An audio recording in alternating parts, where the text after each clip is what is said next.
thank you very much. It's my great honor to have the very popular, and by the way, great athlete, one of the greatest, but very popular Prime Minister of Pakistan. We have many things to discuss, military and terrorism and trade, and I think we're going to spend a lot of time talking about trade because we do very little trade with Pakistan compared to what we could be doing and should be doing when our countries really get along perfectly, and I think we're having that start. We're going to have that start. But there's tremendous upside with respect to trade. One of the things we're going to be discussing too is hostages, perhaps the polio vaccine, because Pakistan is one of the countries, and we'll talk about that as to what your feeling is on that. But we have a situation in Pakistan where we want to talk about the polio or the possible polio vaccine. And I think we're going to have great meetings. We're going to be spending a long time together.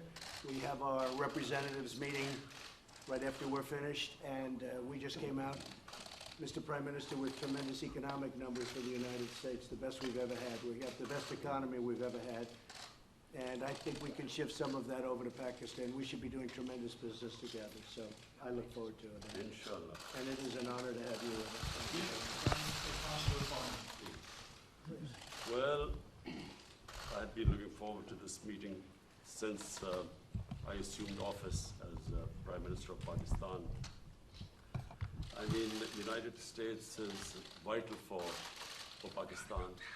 We have links which have gone back since Pakistan became independent. We've been fighting wars together. First, Soviet invasion of Afghanistan, Pakistan was a frontline state, allied to the US, and then again the war on terror, which was after 9/11. So I look forward to my conversation with you. Mr. President, Pakistan has been your allies for 14 years in the Afghan war.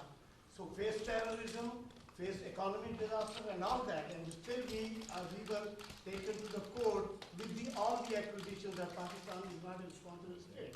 Now, when India and US have developed an alliance in the region, how you plan to foresight about the Pak-US relationship?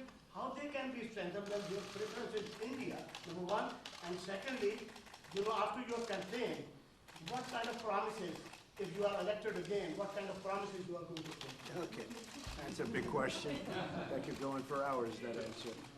I will say that we have a very good relationship with India. I know that your relationship is strained a little bit, maybe a lot, but we will be talking about India as a very big part of our conversation today, and I think maybe if we can help intercede, do whatever we have to do, but I think it's something that can be brought back together. And we'll also be talking about Afghanistan. We've reduced our number of troops there by quite a bit. We are continuing to reduce troops in Afghanistan. We're working with Pakistan and others on getting an agreement signed, as you know, and we'll see what happens. But we will be talking about India and Afghanistan, very much so. The Washington Post is reporting today that Huawei had a relationship with North Korea to build their commercial wireless network. Have you been briefed on that? Do you have concerns? I know all about it. I know all about Huawei. I know all about 5G, and we're working on it. And we have companies that are now getting very, very strong in that department. And we're going to have 5G. We're going to have the best 5G in the world, just like we have everything else. Our Silicon Valley cannot be competed with. There's nobody that can compete with Silicon Valley for the brain power or for what we do. And nobody was focused on 5G, but now they are. And we have great companies going into 5G, even if they don't want it to. A lot of them were very happy doing what they were doing, but now they're going, at my request, they're going into 5G. So we don't need anything from anybody. Additional concern about North Korea. What? The Post is reporting about Huawei's relationship with North Korea. Well, we'll have to find out. Our relationship with North Korea has been very good. We've really established a good relationship with Kim Jong-un. I have personally. There's no rocket testing. There's no missile testing. We're getting our remains back. We got our hostages back. And we have a very, very good relationship, the two of us, and that's very important. There's been no nuclear testing. And what they're doing with 5G will be, you'll have to see. I'll find out. This is Jhandev Ali from Airwine News TV Pakistan. Say it again. Sir, this is Jhandev Ali from Airwine News TV Pakistan. Lindsey Graham, when he met Imran Khan, he says, you both are kind of same personalities. You are the president who fulfills do. campaign. And the same like Imran Khan, he's also fulfilling all his promises. So how do you see this meeting, like same kind of person, straight to the point? Well, I think we're going to have a great meeting today. I know that it's an important meeting. I consider this a very important meeting because I think we haven't met the potential of either country. I think the potential with Pakistan and likewise the opposite way. I think we have not even come close to meeting it. There is tremendous potential between our country and Pakistan. I think Pakistan's going to help us out to extricate ourselves. We're like policemen. We're not fighting a war. If we wanted to fight a war in Afghanistan and win it, I could win that war in a week. I just don't want to kill 10 million people. Does that make sense to you? I don't want to kill 10 million people. I have plans on Afghanistan that if I wanted to win that war, Afghanistan would be wiped off the face of the earth. It would be gone. It would be over in literally in 10 days. And I don't want to do that. I don't want to go that route. So we're working with Pakistan and others to extricate ourselves, nor do we want to be policemen, because basically we're policemen right now. And we're not supposed to be policemen. We've been there for 19 years in Afghanistan. It's ridiculous. And I think Pakistan helps us with that because we don't want to stay as policemen. But if we wanted to, we could win that war. I have a plan that would win that war in a very short period of time. You understand that better than anybody. We've been in there not fighting to win, just fighting to, they're building gas stations, they're rebuilding schools. The United States, we shouldn't be doing that. That's for them to do. But what we did and what our leadership got us into is ridiculous. But we will, I think we'll have some very good answers on Afghanistan very quick. Mr. President, Yeah, go ahead, you go ahead. Go ahead. This is Madinah from GTV Network Pakistan. Pakistani army has fought war against terror, and it has fought definitely and gave sacrifices in protecting Pakistan-Afghanistan border as well. But Pakistan's sincerity was always doubted. Coalition Support Fund was suspended by the US Defense Department. So at this time when Pakistani economy is facing great trouble, are you going to restore any package for Pakistan? So we are going to, that's right, we were paying $1.3 billion to Pakistan as aid, working up for many years. The problem was Pakistan, this is before you, Pakistan was not doing anything for us. They were really, I think, subversive. They were going against us. And this is something we'll be talking, I ended that about a year and a half ago, the $1.3 billion. And I tell you what, to be honest, I think we have a better relationship with Pakistan right now than we did when we were paying that money. But all of that can come back depending on what we work out. We're working out things that are very important. We have I consider this very important. We're working out things that are very, very important. And I think at the end of this, at the end of a very short time, we're going to have a very great relationship with Pakistan. And we should. It's a great country. They're great people. I have many friends from Pakistan. Living in New York, I have a lot of Pakistani friends, I will tell you that. And they're great people. Smart, tough. They are tough. There's no question about that. They're like him. They're tough. No, I'm not going to be watching, probably. Maybe I'll see a little bit of it. I'm not going to be watching Mueller because you can't take all those bites out of the apple. We had no collusion, no obstruction. We had no nothing. We had a total no collusion finding. The Democrats were devastated by it. They went crazy. They've gone off the deep end. They're not doing anything. They're not doing health care. They're not doing infrastructure. They're not lowering drug prices. I'm lowering drug prices. First time in 53 years that drug prices went down last year. 53 years. And I'm doing that without the help of Congress, which makes it much tougher to do, because if they worked with us, I could get drug prices down in half. But the Democrats don't seem to care about drug prices. All they care about is a phony investigation where the report was written, it said no collusion. The report was written, and the Attorney General, based on the report, was easily able to find there was no obstruction. There's no nothing. They're wasting their time. And Robert Mueller, I know he's conflicted. There's a lot of conflicts that he's got, including the fact that his best friend is Comey. But he's got conflicts with me, too. He's got big conflicts with me. As you know, he wanted the job of the FBI director. He didn't get it.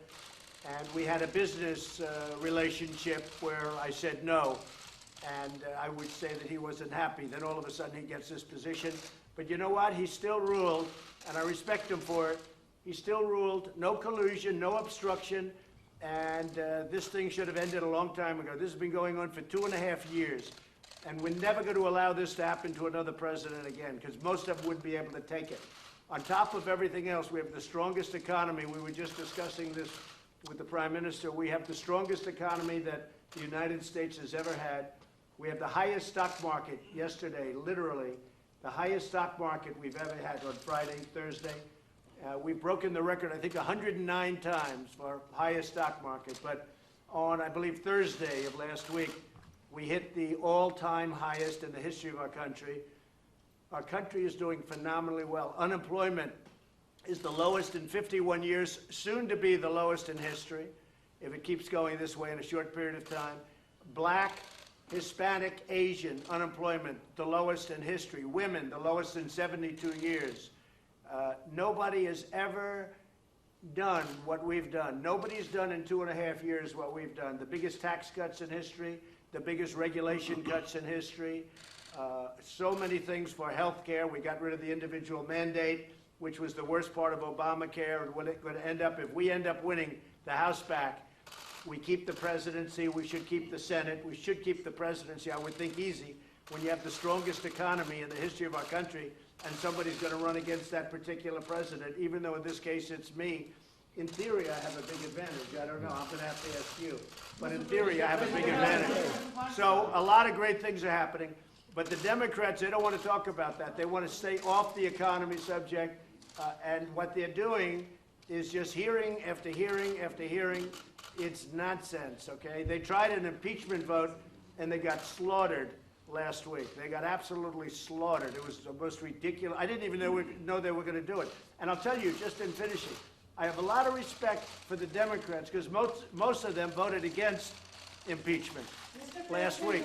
And I have a lot of respect for those Democrats that did that because they're doing the right thing for the country. No collusion, no obstruction. Okay. Anybody? Sir, on debt talk, can you tell us if there's a deal soon? Yeah, we're talking about it. Secretary Mnuchin is talking about it. We're having very good talks with the Speaker of the House, with Nancy Pelosi. We're having very good talks with Chuck Schumer, and of course with Mitch McConnell and Kevin. We are, Kevin McCarthy, we are, I think, doing very well on debt. If you look at debt limit, however you want to define that, but we're doing very well on that. And I think we're doing pretty well on a budget. Very important that we take care of our military. Our military was depleted. And in the last 2.5 years, we've undepleted it, okay, to put it mildly.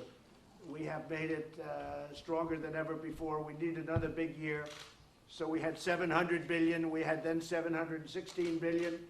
And this year we're going to be asking for a number slightly larger than that. We're putting our military back into a shape that it's never been in before. The best missiles in the world, the best equipment in the world, the best military equipment of all. We're building submarines, the finest. Nobody can even think about competing with what we're building. We're building, as you know, new submarines. We have a new aircraft carrier coming online. It's the largest ship in the world. It's so large that maybe I could even land a plane on top of it, okay? But it's a big one. President Gerald Ford. It's a phenomenal ship. So what we're doing is incredible things for our country. You know, just about, and I might say this about the military equipment. It's all made in the USA. Everything, 100%. It's all made in the USA, and you know, it's one of the reasons our job numbers probably are so good, lowest unemployment. Yeah. Mr. President, will you be visiting Pakistan as you described Pakistan as a great country? So he will be definitely extending you invitation. So would you be visiting Pakistan? Well, I can't say that yet because so far he has not extended me an invitation. And after today's meeting, maybe he won't, but I have a feeling he might. Yes, I'd love to go to Pakistan. Mr. President, Yes, Behzad Salimi here from Pakistani news channel Ab Tak. Is there any exact date or time frame of U.S. troops withdrawal is under consideration at your administration? Are you talking about from Afghanistan? Yes. Yeah, we have already withdrawn quite a few, and we're doing it very slowly, very safely. and we're working with Pakistan and with, as you know, we're negotiating with the Taliban. And we are doing, I think, very well in that regard. Again, it's something that we could do. We could go one of two ways. We could do a number the likes of which they've never seen before and win it very quickly. I don't want to do that. Mr. President, I don't want to do that because you're talking about millions of people, and I don't want to do that. And we're working with Pakistan on getting a solution. And I think it's being worked very well. Would you say Will there so, still Mr. be President? troops there? Mr. Khan, Will there be troops there can you respond to in this question? Afghanistan? Well, I don't know. We're moving a lot of them out. Do you And want them to be we've going done that what way? we were supposed to do. We've been there for 19 years, and we've acted as policemen, not soldiers. And again, if we wanted to be soldiers, it would be over in 10 days, 1 week to 10 days if we wanted to. But I have not chosen that. Why would we kill millions of people? It wouldn't be fair. In terms of humanity, it wouldn't be fair. So we're doing very well, and I think that Pakistan is going to be a big help. Yes, Prime Minister Khan. Prime Minister Khan, so how would you like to comment on? Say it. What role do you see for India in Afghanistan? And Mr. Prime Minister, same question to you. What does India have a role to bring peace in Afghanistan? You see, this is the closest we've been to a peace deal in Afghanistan. And there is no military solution in Afghanistan. There is no military solution because, as Mr. President says, if you go all out military, there will be millions and millions of people who would die. So there is only one solution. And I feel, and I think we will discuss this, it's the closest we have been to a peace deal. And we hope that in the coming days, we will be able to urge the Taliban to speak to the Afghan government and come to a settlement, a political solution. And what the Prime Minister, excuse me, what the Prime Minister just said is a very big story, and it's 100% true. We've made a lot of progress over the last couple of weeks, and Pakistan has helped us with that progress. But a lot of great things are happening. A lot of things are happening for the United States, and I think a lot of great things are going to be happening for Pakistan too, under your leadership. I really feel that. Thank you. Mr. President, are we closer to negotiations or to armed conflict? I think Iran doesn't know where they are. I've been watching and reading a lot of reports, and right now they're a very mixed up country. They don't know whether they're coming or going. They have tremendous problems economically. Their country's in turmoil. They're having demonstrations all over Iran. Their inflation rate's at 75%. They have a lot of problems. So whatever it is, it is. I'm just going to sit back and wait. Let's see what happens. But I will say they are doing very poorly as a country, and we'll see what happens. We did actually, because they said no, and you know, it's a religious country or religious leaders, but they lie a lot. We did shoot down. Unfortunately, we had to shoot down a drone. The drone came down. You know how it came down with a new technology that's actually quite amazing. But we took down one of their drones. Instead of saying, yeah, that happened, they lie. They say it didn't happen. So we have, there's a lot of proof. It's called, take a look at it on the ocean floor. Just go down there, take your scuba gear and go down there in the ocean. One of you would do that, I know. But we took down a drone. I think very importantly, I read a report today about CIA. That's totally a false story. That's another lie. They put out propaganda. They put out lies. I don't think Pakistan would ever do a thing like that, right? Definitely not. Pakistan never lies. Definitely not. But Iran does, unfortunately. So let's see what happens with Iran. We are ready for the absolute worst, and we're ready for sense, too. So we are very geared up, and if they are really the #1 state of terror in the world. Now, I have to say they pulled back because their money is running very low.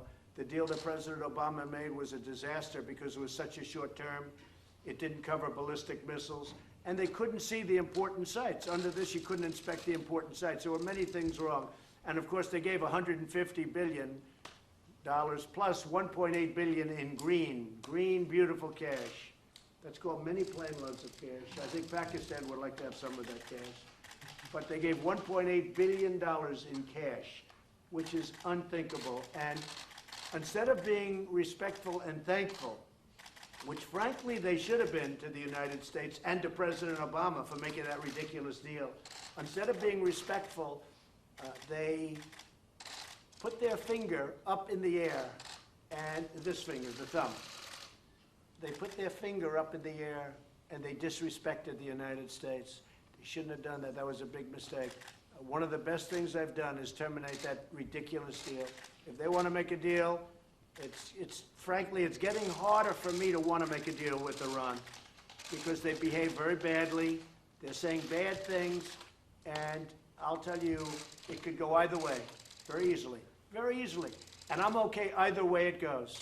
Mr. President, Kashmir is the flashpoint between India and Pakistan. Are you from Pakistan? Yeah, I'm from Pakistan. I want a couple of Pakistani. Yeah. I like them much better than our report. This side question, 92 News, Khurram Shadab. Question is, what do you think Pakistan could not do in 18 years, and you have so much hope now that it could deliver? What are those things that Pakistan? You mean what they didn't do to end the war? 18 years. Well, I don't think Pakistan, look, I don't think Pakistan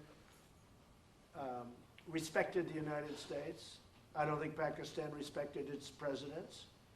And I think Pakistan could have done a lot. I think Pakistan can do a tremendous amount against, with respect to Afghanistan. They didn't do it, and I don't blame them because they were dealing with the wrong president. Who knows? But I think Pakistan could have done, they're helping us a lot now.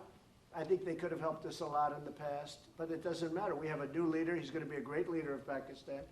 And we have a new leader here, sort of new, 2.5 years now, getting to be 3 years. Can you believe it? You're going to find time flies. But no, I think Pakistan could have done a lot, but they chose not to. That's because they did not respect U.S. leadership. Pakistan doing enough now? Pakistan doing Well, I'll let enough? you know that very quickly. I'll let you know. I mean, I'm going to know soon. It's not going to be like a long-term thing. I figure things out very quickly. So the question was, that's probably the best question you've asked in a long time. First time, she's always asking Mueller. She's been asking this Mueller thing for 3 years. It's your best question. So I have to focus on that because that's such a great question. I think Pakistan is going to do a lot. I really do. I think Pakistan is going to make a big difference. I think Pakistan will save millions of lives in Afghanistan because I really believe they have a power that other nations don't have with respect to Afghanistan. And I will say, as of this moment, they're working very hard and very nicely. There's been reports and video of protesters in Hong Kong in these ongoing protests being beaten by gangs, and potentially the Hong Kong and Chinese governments sort of looking the other way, allowing these peaceful protesters to be beaten. Have you seen any of that footage? Have you been briefed on any of that? Do you have any Well, I have, messages and, Beijing and China you and know, Hong Kong? I know President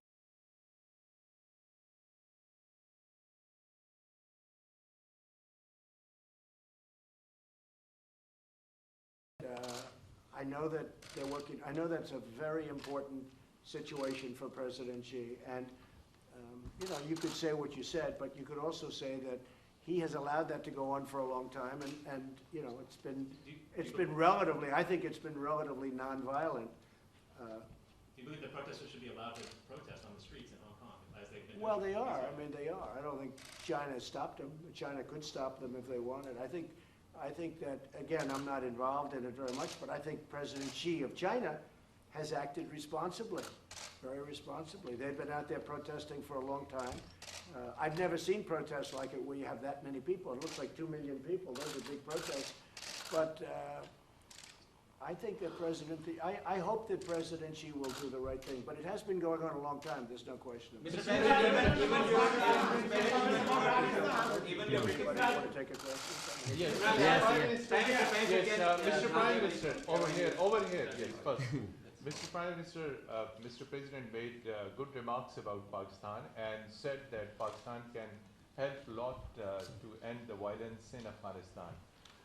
The dialogue process and reconciliation process. So what really Pakistan can do to bring peace, because you are also accompanied by your military commander, General Bajwa, and other security team. So what solution Pakistan, what strategy paper you have to push forward the peace and reconciliation process in Afghanistan and assurances to the U.S.? Yes. Well, number one, this is the longest war that the United States has ever fought. It's almost 90 years. Number two, I'm one of those who always believed that there was no military solution. Because anyone who knows the history of Afghanistan, you just have to look back at the history. There was always going to be a political settlement at the end. And I have to compliment President Trump, because he has now forced people to end the war, to have a settlement. And that's where I think Pakistan is playing a very important role, because Pakistan has a 1,500-mile border with Afghanistan, and all the areas where the trouble is, which is the eastern side of Afghanistan. So this is a critical time. I'm looking forward to my talks with President Trump. We have our military leadership here, because this is obviously a security situation.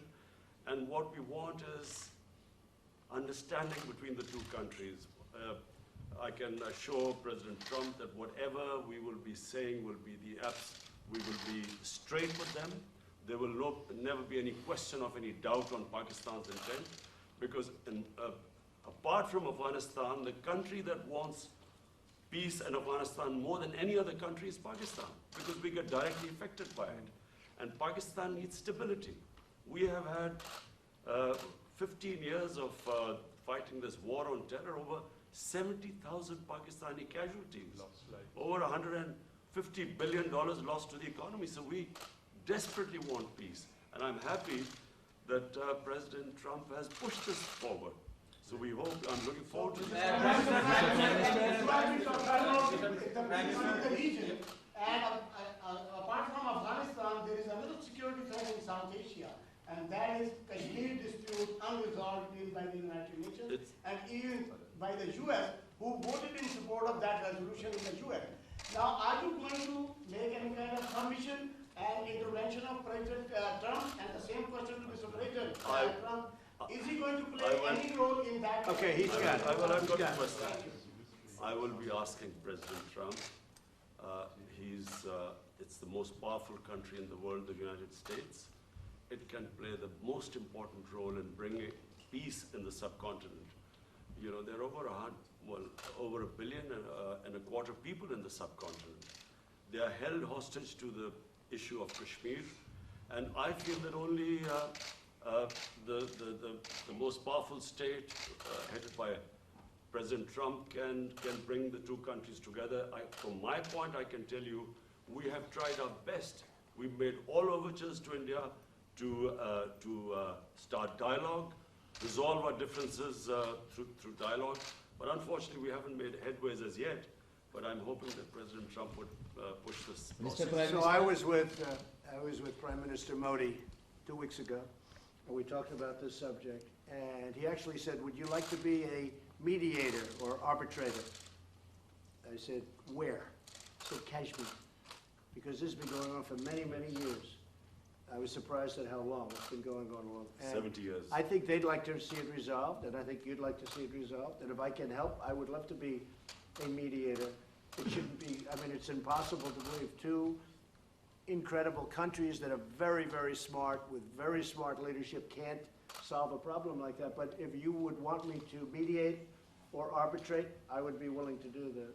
Yes, Mr. President, I can tell you that right now, you will have the prayers of over 1 billion people if you can mediate and resolve this issue. It should be resolved. So, but he asked me the same thing, so I think there's something. So maybe we'll speak to him, or I'll speak to him, and we'll see if we can do something. Mr. President, Because I've heard so much about Kashmir.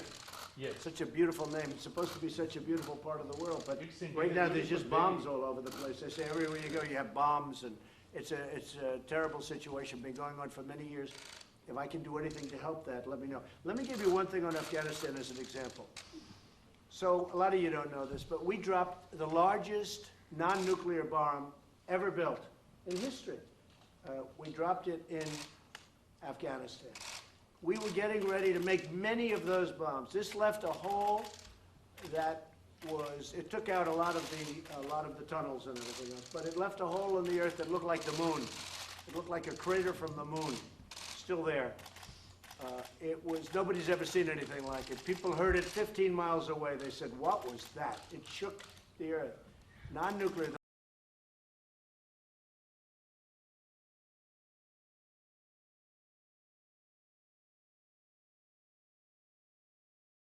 easy solutions. That's actually the easy solution. And they'd come in and they'd say, let's have peace, but you don't have to do that. I think we're going to be very successful without having to go that route. And I have tremendous confidence in the Prime Minister. All right, one or two more. Go ahead. Mr. Prime Minister. Go ahead, please. I'm going to raise the issue of competition of freedom with PM Imran Khan. And PM, question to you regarding the freedom of the press in Pakistan. There are a lot of curves on the freedom of press, on the media, on the journalists. Can you comment on that? Go ahead.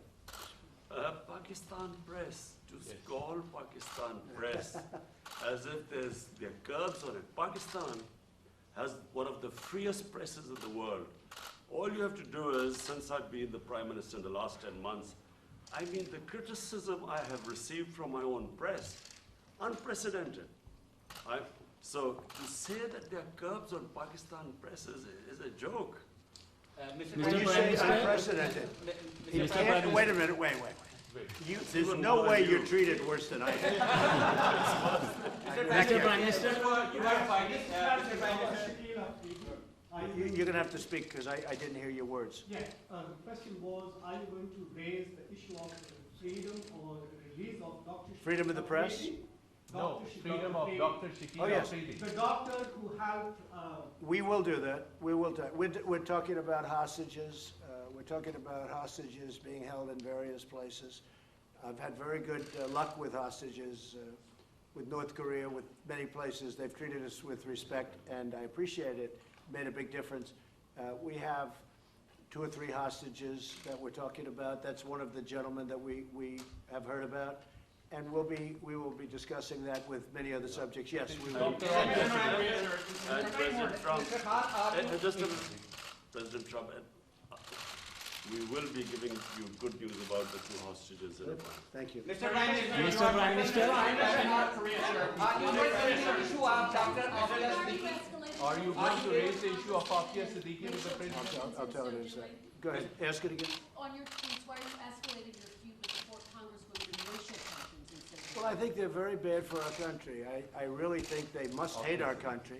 I think the 4 congressmen we're talking about, the congresswomen, what they've said about Israel, what they've said about our country, when they talk about disgusting people, when they talk the way they talk, when the one mentioned that brown people should speak for brown people and Muslim people should speak for Muslim people, and you hear all this. It's not what our country is all about. No, I think they're very bad for our country. I think they're very bad for the Democrat Party. I think you see that. And they're pulling the Democrats way left. Nobody knows how to handle them. I feel they're easy to handle. To me, they're easy to handle because they're just out there. They're very bad for our country, absolutely. Yes, Pakistan needs No, I don't think, no racial tension. No, there's no racial tension. Look, Mr. Prime I Minister. had my best numbers recently, and it's because of the economy and what I've done for the African American. When you look at the African Americans are doing better than they've ever done in our country. We're creating numbers. Look at the poverty numbers. Look at so many different, look at the unemployment numbers, the best they've ever had. No, we have fantastic relationships with the African American community. I think you'll see that. Certainly you're going to see that in 2020. Mr. Prime Minister, Mr. Prime Minister. Your critics say that you're going to win the 2020 elections, and you are obviously very confident about that. Same thing with Imran Khan. Sir, you are also having a big war against corruption in Pakistan. So can you just give us a little comment on that? Well, I think he's going to win, and I think what's going to happen, of course, he's got a little ways to wait. But I'll go over, I'm going to campaign for you. I'm going to help him with this. Mr. Prime Minister, Mr. Sorry. Ali Imran representing Associated Press of Pakistan. Prime Minister Imran Khan has said that Pakistan is looking for trade and economic relationships and investment in Pakistan. Are you willing to do that? Yes. Because many experts say that economic prosperity is the best antidote to extremism and militancy. I agree, and I think that's very true, and it's actually a very good question. The answer is yes. I see great trade with Pakistan, and I'm not talking about a little bit more. I'm talking about we could go 10 and even 20 times what we're doing right now. You know, Pakistan's a big country. It's actually a very big country, and they have tremendous product. They make great product. They make tremendous, I bought from Pakistan over the years when I was in the private sector. They make incredible product. They're brilliant people. They're hardworking people. I think we're going to have a fantastic trade relationship. I don't mean we'll increase it by 20%. I mean, I think we can quadruple it. I think you could go, I mean, literally, sounds great. You could go 10 times more. You could go 20 times more. Because what we do right now is not much, and we should do a lot. So I think that's going to be, and I also do agree that that has so much to do with great peace. Having a great trading relationship has so much to do with peace and extremism in this case. I think it can have, so I expect that we will, within a very short period of time, start having very significant trade with Pakistan. So are there any working level talks with North Korea scheduled at this point since you met with Kim Jong-un? No, we just have a very good relationship, and probably they would like to meet, and we'll see what happens. There was a little correspondence recently, very positive correspondence with North Korea. Again, there's no nuclear testing, there's no missile testing, there's no nothing. I think we will, yeah, at a certain point, when they're ready, we'll be meeting. Go ahead. One question, please. Pakistan.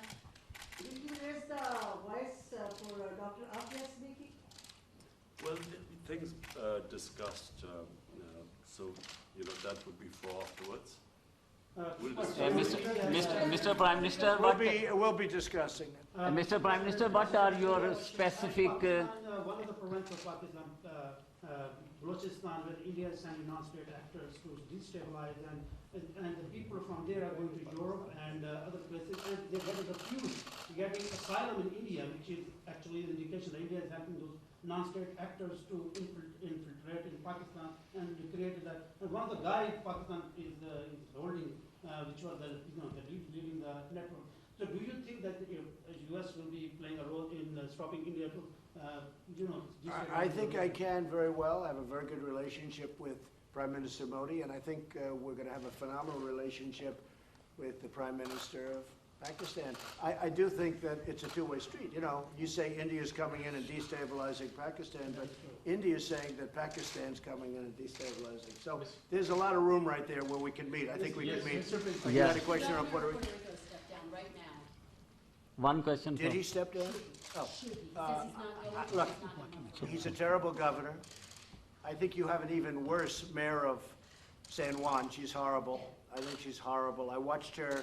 My people did nothing but complain about her when we helped them with their hurricane problem. The mayor of San Juan, Puerto Rico, is a horror show. She's incompetent, grossly incompetent. At the same time, the governor's not good. So the United States Congress, you won't believe this. Please close your ears, because this would be, gave Puerto Rico $92 billion last year for hurricane relief. Now, they haven't got the money, all of it, but they've got a lot of it, but they're scheduled to get. The Congress of the United States handed them $92 billion. And that $92 billion is in the hands of incompetent people and very corrupt people. But the governor has done a terrible job, and the mayor of San Juan she's horrible. I think she's just terrible. She's so bad for her people. And I think the government of the United States, they have to be careful. I'm the best thing that ever happened to Puerto Rico, because we did a great job in Puerto Rico. They don't like to give me the credit for it, but we did a great job. I have many Puerto Rican friends. I have a real understanding of Puerto Rico. I've had jobs in Puerto Rico. I think the most successful, I owned the Miss Universe contest, the pageants, and we had them in Puerto Rico twice, and I'll tell you, we had tremendous successes. In fact, they said literally 100%, this never happens, almost, I think it was close to 100, but 100% of the island itself was watching. They liked those pageants. Now, I've had a great relationship with Puerto Rico. I'm the best thing that ever happened to Puerto Rico. But Congress has given them $92 billion. Pakistan would like some of that, right? 92, not 1.3, because Pakistan was getting 1.3. $92 billion, and the money is squandered and wasted and stolen. And I'll tell you what, the senators are not happy about it, and Congress is not happy about it, because you really do. You have incompetent, totally, grossly incompetent leadership at the top of Puerto Rico. The people of Puerto Rico are great. And the people of Puerto Rico like me, and they should, because nobody's given them what I give them. But the leadership is corrupt, and incompetent. Thank you very much, everybody.